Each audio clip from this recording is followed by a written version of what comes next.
Welcome to the We Are VIP podcast. Each week, your host, Casey Hasten, Director of Recruiting at VIP, will bring you valuable insights from thought leaders, introduce you to incredible companies, and bring you tips for landing your dream job from our team of executive recruiters at VIP. And now, Casey Hasten. Hey everyone, welcome to the We Are VIP podcast, a podcast devoted to adding value to your career and candidate search. I'm your host, Casey Hasten. I'm an executive recruiter, director of recruiting with VIP, and your all-around hiring guru. Today, I have yet another special guest with me. I have Paige Dawson, president and founder of MPD Ventures, a marketing and advertising company with a dedicated purpose to help companies and individuals grow through impactful, innovative marketing and communication solutions. A trained communication specialist herself, Paige knows how to ask the right questions, and she's going to kind of share those tricks with us today. And she facilitates meaningful discussions and translates complex ideas into a clear, actionable plan. Again, we are going to dive into that a little bit today. She regularly develops strategies and leads group sessions for executives and management teams and employees, ranging from media training and public relations to branding and website development, as well as internal employee communications.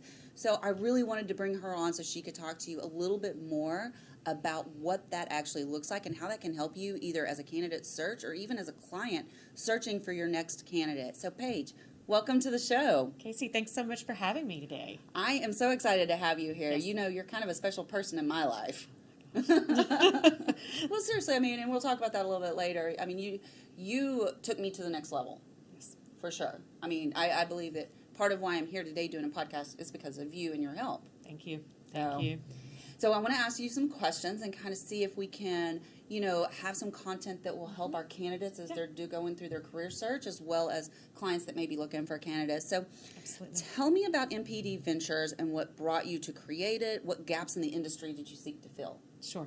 Thank you. Honestly, I fell into MPD Ventures.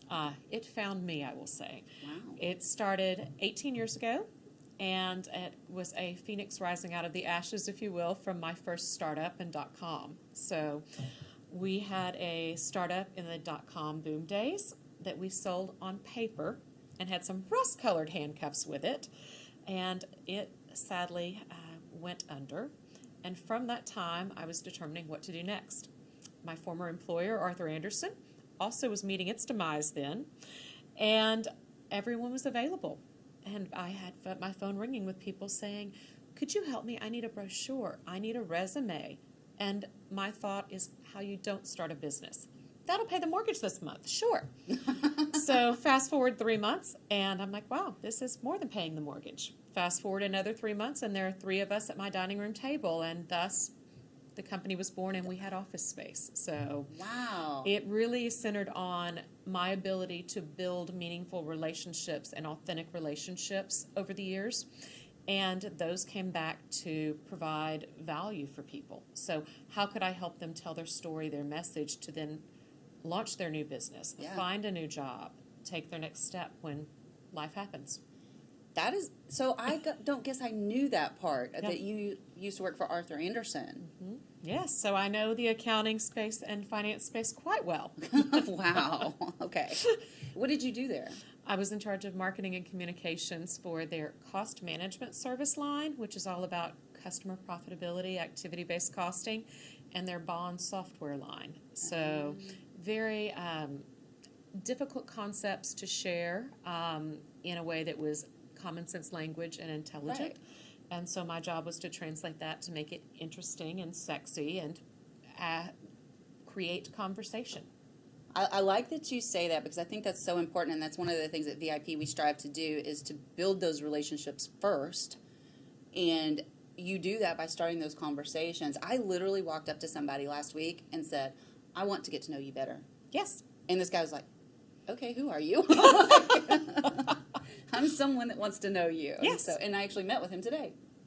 So, All it takes is asking. I think that the misconception is it's scary to ask, and it is scary, but the worst they can say is no. Absolutely. And that's very easy. You know, most people will say yes. They I think will. by nature people want to help. They do. One of my good friends, Leah Woodward, I've had her on the show before. She runs an organization called Smart Femme Network. She always says, get your ass in gear. Yes, absolutely. I love it. Absolutely. What do you think MPD does differently from other marketing and communication agencies? Sure. Quite a lot.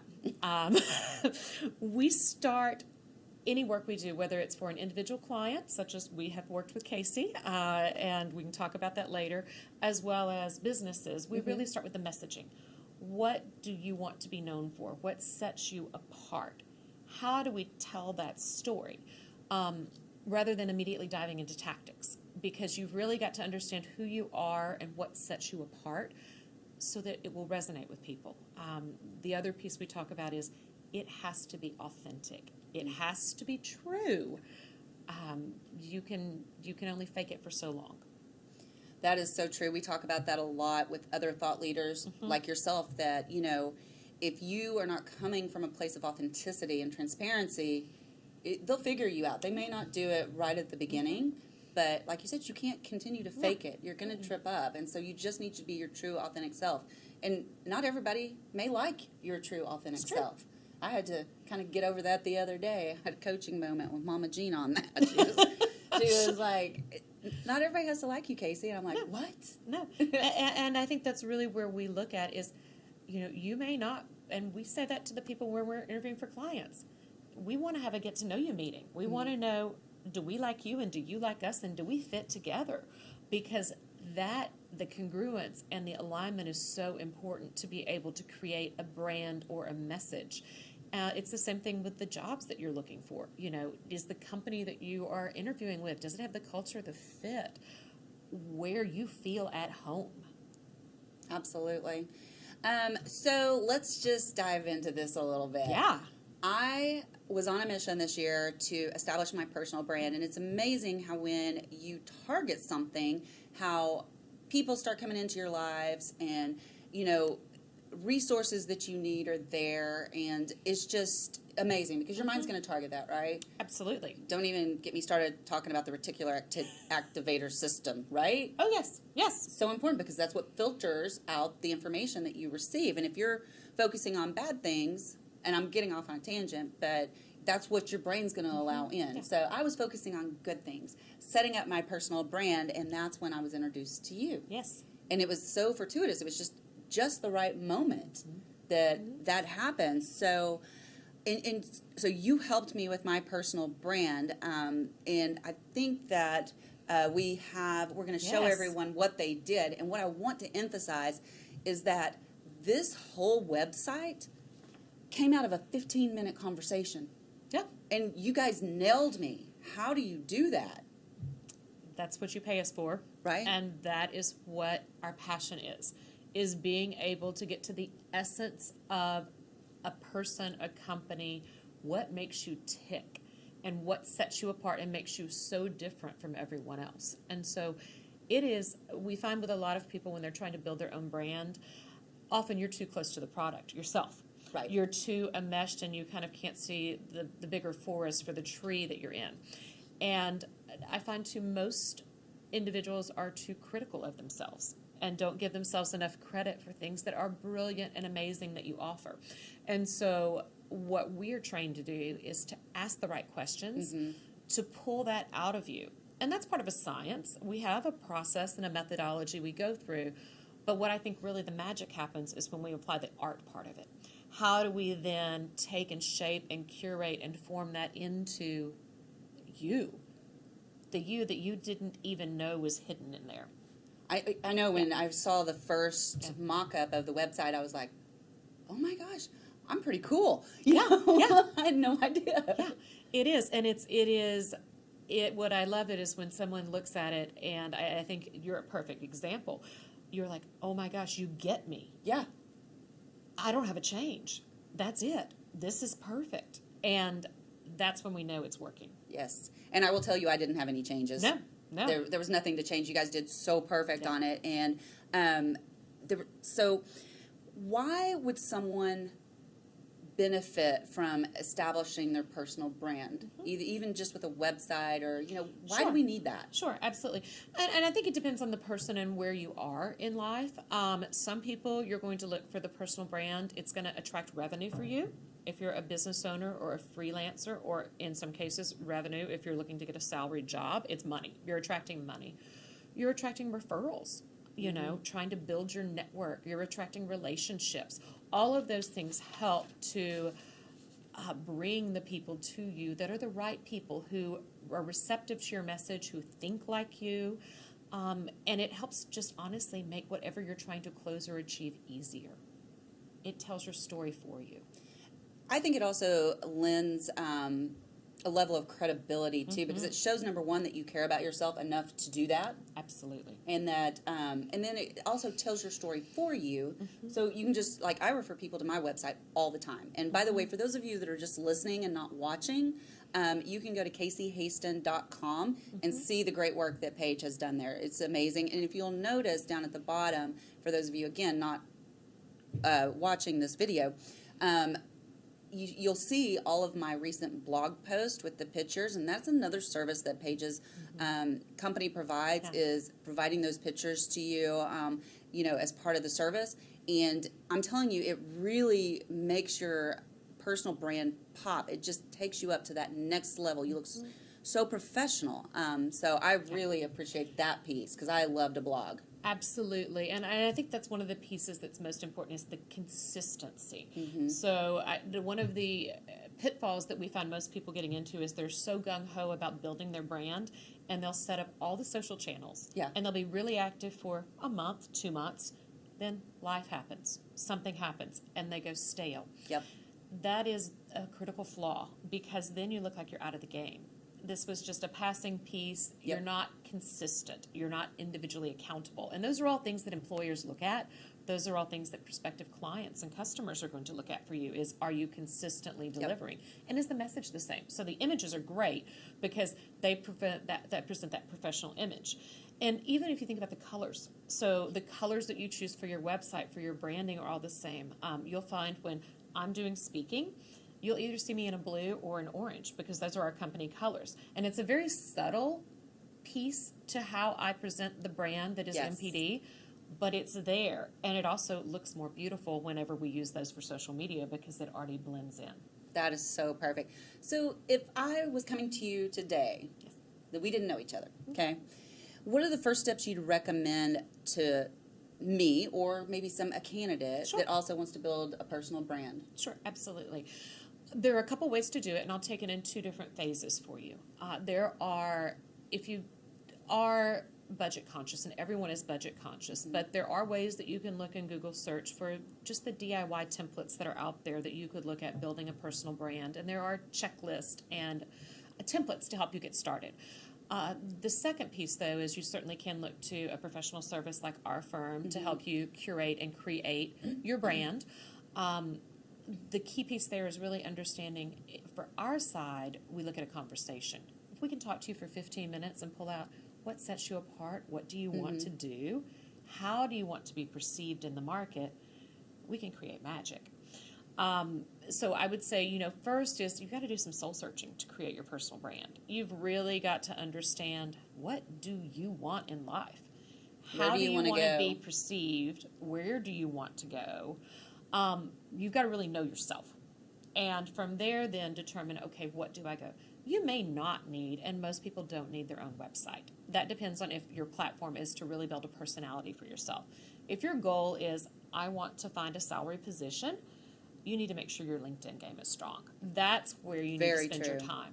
And again, there are DIY templates, there are services to really build out and flesh out that LinkedIn template. So that's every candidate needs a strong LinkedIn. And I want to talk about that for just a second, because that's a really, really good point, because I know that as I work with clients and potential employers, they are looking at your social media, your LinkedIn. I just did a whole news blitz on this about people deleting stuff from social media, and should employers be allowed to even look at social media. But when you put it out there to the public, you put it out there. And that's part of your personal brand right there, even if you're not doing a website, right? What you say, what you comment on, what you like, Yes, absolutely. And I tell people all the time, I go back to the common sense old adage, would your grandmother be proud of you if you posted that? I like that. It really comes down to Yeah. that granular, and I tell our clients, our candidates, that are working, a lot of our clients are salespeople, marketing people, business owners. Please don't get involved in a rabbit hole of talking about politics. Oh, yes. Please don't make snide and, nasty comments about whatever it is. Try to take the high road, keep it classy. Yep. Most people do, but every now and then you'll find that they get off on a tangent, and so just don't buy into it. Absolutely. So, that is your personal brand, whether you like it or not. It is, and employers are going to look. They do. Everyone is going to look. They will immediately connect with you on LinkedIn. So you need to make sure you're active. You don't just have a profile, but that you are liking, you're commenting, contacts. you're sharing, you are building contacts. I would tell everyone, please don't build cold contacts, because LinkedIn's starting to get a reputation for just trolling for sales. Yep. And we all have received those messages. But when you meet someone at a networking event, when you go on an interview, when you meet someone at a nonprofit event, connect with them afterwards. I go through once a week and take my whole list of everyone I've met that week or had a phone call with, and I connect and invite them with LinkedIn. Put a little quick note. I don't believe I've been turned down. People are going to accept it. They're going to join with you. The bigger your network, the better. Absolutely. Absolutely. So I know we kind of talked about this earlier, but I think it's such an important topic, we need to hit on it again. Our audience is largely made up of people that are looking for a job, not necessarily don't have a job, but maybe not happy where they're at and wanting to make a move. So how can personal branding help them land their dream job? Yes, sure. I think dream job is a term that has been overused and is often vague and nondescript. So everyone wants their dream job, but very few people have taken time to really look at, what does a dream job look like for me? When you do your personal branding, you've already thought through the hard part. What do I want to be known for? How do I want to spend my days and time? What problems do I want to solve for people? That already helps you laser shot into what is the dream job. The dream job is the tactical role that you're going to play, right? But it's also the company, the culture. What does that environment and the work life look like? And it's also the people. Who's your boss? Who are your colleagues? All of those components are going to, what's the commute time? Those are all going to come into, is it a dream job or not? And if they don't check off every box, it's not a dream job. But where you're going to go with your brand is, you have already pre-qualified and set out, this is who I am and what I stand for. And you're better able to evaluate companies against, do they mesh that model with me? That is awesome.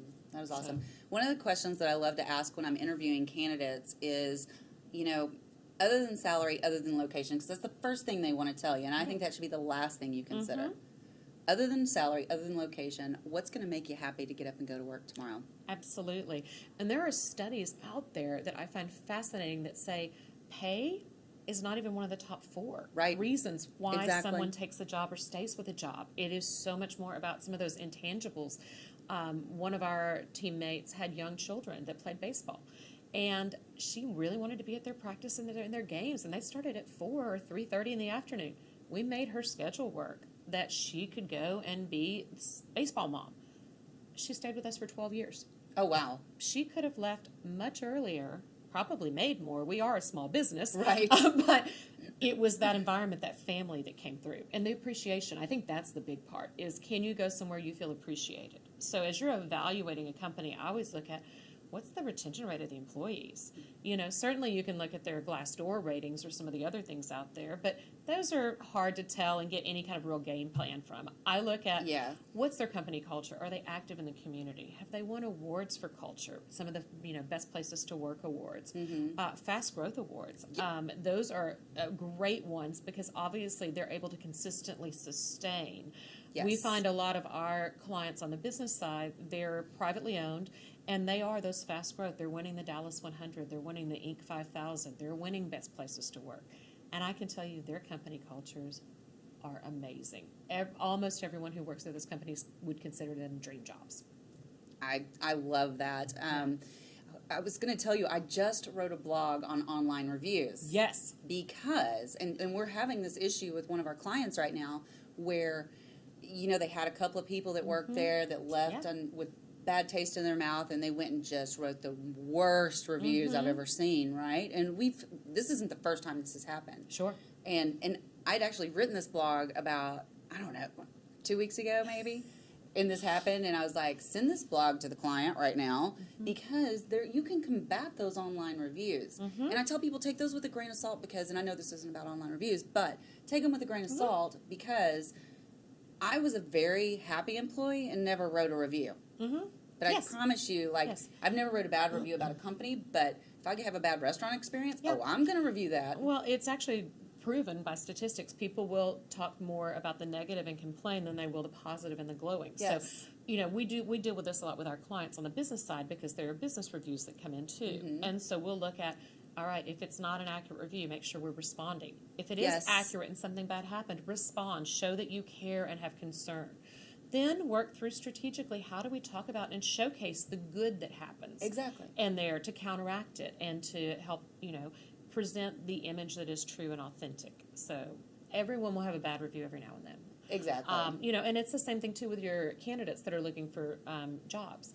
If you're looking for a job and your LinkedIn game is strong, ask for recommendations on LinkedIn. Ask for someone to tell you, say about the experience of working with you, a colleague, a boss, a nonprofit person, but any of those things to just it gives you a leg up. And those are just, you can't have enough. So you run your own company. We're going to go different direction now. Yeah. What is it like to running a woman-owned agency, and how do you seek, sorry, some days I can't speak.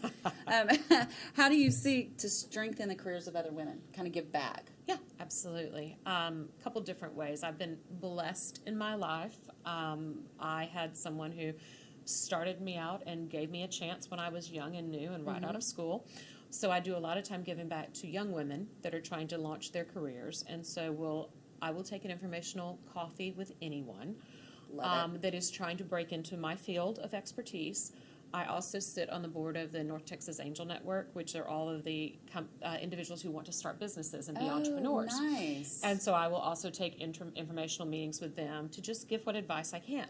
Now, granted, I can't take them every single day, but I really do try to spend, at least do 1 or 2 a week just to help give back there. The other way I give back is I serve on a couple boards. I will speak at events that are coming up. I spoke a couple weeks ago at the Governor's Conference for Texas for small businesses. Nice. The year before for women businesses. So ways to give back in that way to just help lift everyone up. So, I love that. Yeah. And I think for women business owners especially, you've got to find your tribe. So you have to have a way that you can ask for advice in your industry, but also outside your industry. So, and there are so many organizations out there, women-based as well as co-ed, and there's value in both. So I would say find a tribe that's like-minded. For me, I'm part of a women's group called Executive Women Presidents. There's NABO, there's EWF. For those that are in finance, even look at the finance organizations, FEI, AICPA. Those are tremendous values to lift up. A lot of them do, for female candidates, have a lot of female-oriented programs.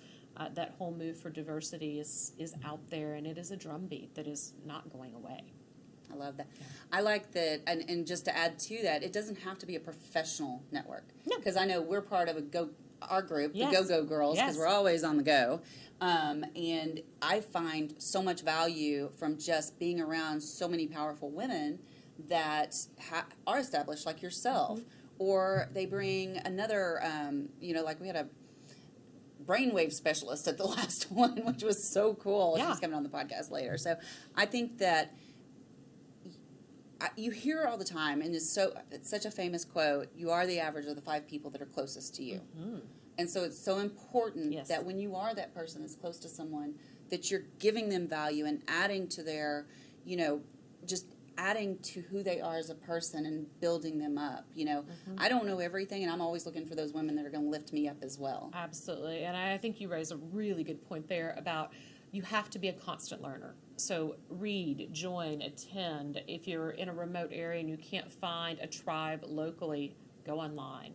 join some of the online groups that are out there. Meetup is a great one. Yes, absolutely. Meetup. I mean, and even just Eventbrite. I mean, I am amazed at the number of different specialties and talents and events that go on every week that could help you network and improve your game. So, Absolutely. And some of them are really great. I mean, I know with a lot of folks that are looking for jobs, some of them will go ahead and spend some time with Toastmasters or some of the groups to help them really hone their skills better and practice, the speed matchmaking. Just because the more practice you get, you'll be effortless, you'll be consistent. It's a great way to be involved. So, I love that. I love that. Yeah. So you've had years of experience consulting individuals and brands on their marketing strategy. What big takeaways did you learn along the way that helped you start your own company? I will say to start a company, I think a lot of it is in your DNA. Okay. I think that part of it is who you are. We will find that most people who start a company, you are a risk taker. You are going to be an independent thinker, a self-starter. To be responsible for your own destiny is a very big charge as far as, bringing in income, building a team, building a company. So you have to have that self-starter mode, but I will tell you, it's about finding your tribe. I am not the smartest person in the room, and if I am, we're probably in trouble. I'm in the wrong room if I'm the smartest person in the room. So I take that view of when I'm in networking groups, who can I learn from? The same way that you started out and you said, I just learned and found someone I wanted to talk to. I just asked, hey, can I have a conversation and meet you? So you have to be brave and find a voice. I think that's another piece of starting a business. And especially as this economy evolves and we see so much the gig economy, the freelance economy, unemployment is at record lows. I mean, it is a different job market than 20 years ago. So absolutely, I will say the consistent across the 20 years from when I started my company and 25 when I originally started working is it's relationships. It's keeping the connections together. And it's so much easier now with social media, with digital marketing, with email, to keep those relationships alive. It's also easier to destroy them very quickly if you're not careful. That is true. So again, go back to the grandma comment. Yep. Would grandma be proud of you? So absolutely. So keep it clean, people. Keep it clean. Absolutely. So okay. Well, we are to the part of the show where we ask you our VIP questions. Oh my goodness! Yes. These are questions we ask of all our thought leaders to kind of get to know you a little bit better, kind of get a peek inside your soul. So are you ready? All right, let's do this. Okay. If you were chosen to be one of the first colonists on Mars, what 3 things or people would you take with you? Okay. I would take my family. Which one? Only one? I need all of them. Well, then... Oh, no. All right, well... Yeah. All right, don't tell the... All right, just make sure my family mutes this section now. I would take my little mini-me who's 7. Wait. We've got to talk about mini-me for just a second, okay? So cute. She ended up tagging along today for the podcast, and we were getting our makeup done by our makeup artist here, and she looks up and she goes, I want to get my makeup done. That led to her coming in and having like a little mini session with me where she was the guest. And I mean, she was absolutely adorable. So Lily, shout out. We're going to send some pictures and share some pictures of you on social. Yes. Okay, so sorry. That was your one. So yes, Lily would be my one because, she is a lot of fun and she tags along everywhere. Yes. So my next one, honestly, would be my iPhone. Okay. Because I would want to document, share, and connect and give back to what I'm seeing on Mars because not everyone would be fortunate enough to do that. So I'm going to assume there's connectivity in Mars. You assume whatever you want. want. And that I can, share away. And if not, I'll document it for me. So, and then probably my third thing, we'll go back to truly how I stay functioning is copious amounts of coffee and tea. So. You got to have coffee. Those are great answers. And I love, it's really interesting to listen to people and their thought process while they're answering that because some people are like, well, I'm not assuming there's any infrastructure. I'm taking water. Yeah. I'm assuming it's already, if they're going to get me to Mars, I'm assuming that they're going to have fully functional, hotels, restaurants. I'm already there. I'm just bringing the personal items. There you go. Which maybe I don't need the coffee then, but yeah. Maybe I'll bring hand sanitizer. I carry it everywhere. That's so. So what is one thing that you do to start your day that sets you up for success? I will say it honestly is the night before sets me up for success. That's okay too. Some So people do that. I am a planner at night, so I make sure we have the clothes figured out, the lunches ready, the household items ready, and my action plans. What do I need to accomplish the next day to really set the tone? Now, when I wake up, I try not to immediately look at my phone Good. and the emails there. It is a battle every day, I will tell you. Aw. It is that. But I do try, and most times I'm successful, to spend a few moments, do some stretching, kind of center myself, pray, really kind of get my intentions right for the day. Read. Ideally, if I have some time, take 15, 20 minutes to just read something. Right now I'm reading David Allen's book, Getting Things Done. It's a reread for me about Good. how to live a productive life. And so I'm working on rereading that. I also found a really interesting part of once I start my work day that I've taken away, and it was a brilliant interview from Ashton Kutcher, who is the actor, and I know you're going to say that, but he actually is a serial entrepreneur and investor. He owns multiple businesses. So his hands are in multiple pots. And so what he takes and does in the morning that I thought was brilliant is the first hour he is doing his work, it is all about moving his agenda for the day. It is all about what do I need to accomplish and how do I get other people working on that for me? Or how do I focus and move that along? Before I look at email, because the challenge with email is that's other people's agenda for you. Yep. And so if you start out immediately with email, you're in a reactive mode instead of spending a full hour when you're at your peak being productive and pushing things out. So That I thought is it was so a brilliant takeaway. I may have to go watch that. Yeah. That's really good. I do.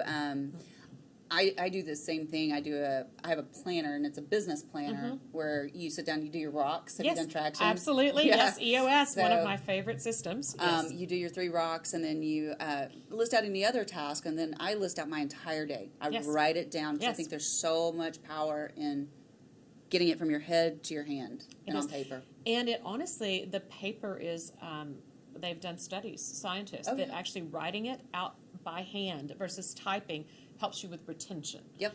There's also something so satisfying about crossing out that to-do list. It is just amazing. I love it. So, yes. Okay, last question. Okay.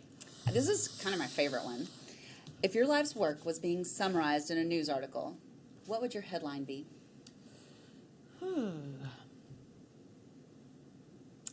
Advocate for entrepreneurs and women to gain success, creating authentic messages and connections. That's a long headline. It's a long headline. So I'm just going to go advocate for women and entrepreneurs. I love it. That is so My good. subhead, yes. Heading and subhead. Yes. And that truly does summarize you, I think. That's a really good headline. So how do people get in touch with you? Sure, absolutely. So you can visit our website, www.M as in Mary, P as in Paul, D as in David, and then the word ventures, VENTURES.com. I am on LinkedIn and Twitter as Paige Dawson, PAIGE Happy to connect with you. And make sure if you connect with her on LinkedIn that you mention that you saw her or heard her on the podcast today on the We Are VIP podcast. So with that, I have one more thing to say to you, Paige. You are a VIP. Thank you. And that's a wrap for today. Join us next week here on the We Are VIP podcast. We'd love to know how we can help you be a VIP. To find out more, log on to wearevip.com.